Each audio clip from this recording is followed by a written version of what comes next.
What if I told you that the most triumphant symphony ever written was composed by a man who couldn't hear it? A man who battled crippling depression, who flew into violent rages, and who contemplated suicide at the height of his career.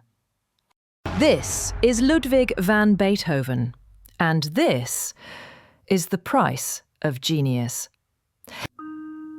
December 17th, 1770, Bonn, Germany. Ludwig van Beethoven was born into a world of music and violence. His father, Johann, was an alcoholic court musician who saw dollar signs in his son's talent. But Johann's teaching methods were brutal. He would wake young Ludwig at midnight, force him to practice for hours. If the boy made mistakes, he was beaten. Neighbours reported hearing a child crying and piano music at all hours of the night. As a child, he showed signs of what we now recognise as bipolar disorder.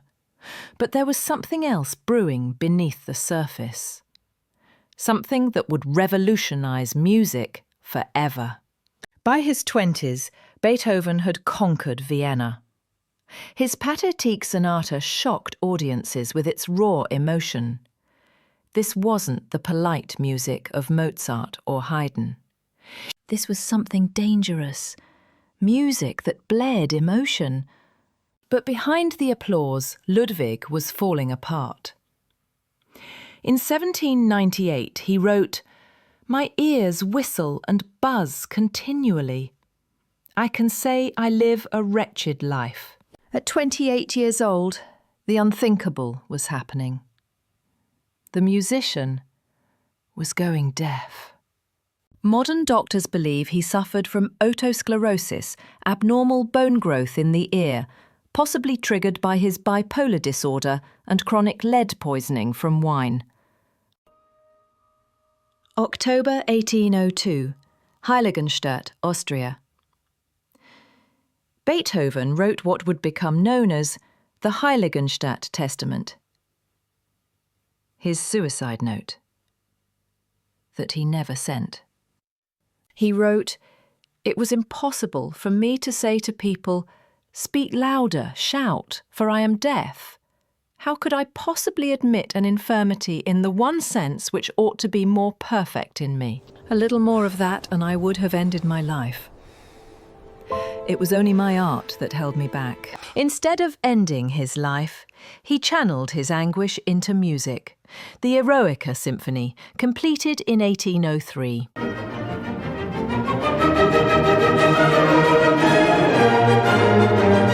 This wasn't just music anymore. This was autobiography written in sound. Each note was a battle cry against his failing body. Each movement was therapy for his tortured mind. Beethoven's bipolar disorder was both blessing and curse. During manic episodes, he became a creative hurricane. He would compose for days without sleep, surviving on coffee and bread. Neighbours complained about piano music thundering through walls at 3 a.m. To stay awake, he would pour pitchers of ice water over his head. The water would cascade through floorboards, flooding apartments below.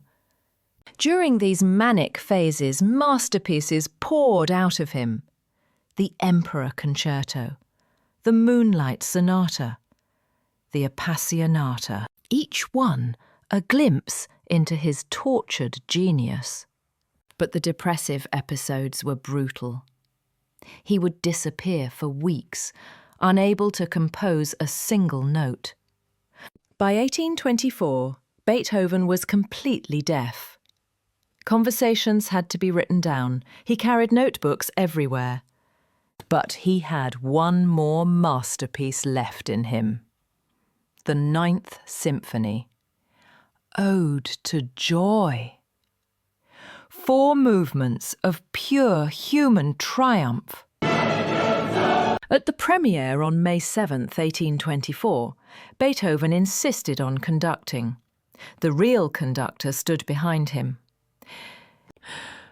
When the symphony ended, the audience erupted in thunderous applause. But Beethoven, facing the orchestra, couldn't hear it. Alto soloist Caroline Unger had to physically turn him around to see the standing ovation. 5 times the audience applauded. 5 times Beethoven bowed, tears streaming down his face. The deaf composer had created perfect sound. March 26, 1827.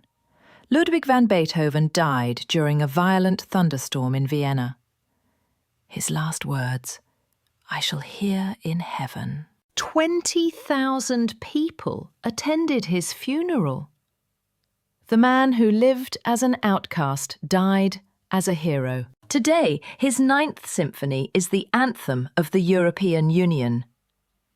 His music plays in concert halls on every continent. But here's the question that haunts us. Could Beethoven's music be as powerful if he hadn't suffered so deeply? This is the price of genius. Sometimes, the most beautiful melodies come from the most broken hearts. Next episode, The Haunted Pen, Edgar Allan Poe.